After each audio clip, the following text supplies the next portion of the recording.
wonders and sneak into some of the villages and actually see these atrocities, patients who'd run out of the hospitals, that were shot up with birdshot, ambulance drivers who were beaten. And as we were heading back out of these villages, we were violently detained by security forces in Bahrain, about 20 masked men with machine guns, who then tried to erase all the video that they found. And luckily, my female producer and I were able to hide some discs in our bras, and we were able to actually get out of the country with this content. So you can imagine Bahrain's surprise when we got back to the U.S. and this content was airing on CNN. And right after that is when the phone calls started coming into the network complaining about me.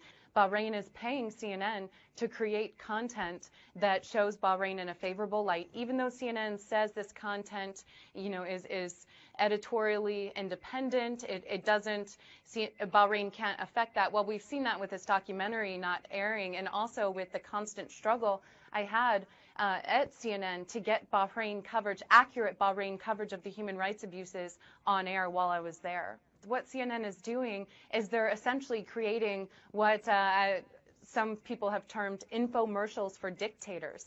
And that's this sponsored content that they're airing on CNN International that's actually being paid for by regimes and governments. I mean, this violates every principle of journalistic ethics, because we're supposed to be watchdogs on these governments. We're not supposed to allow them to be paying customers as journalists.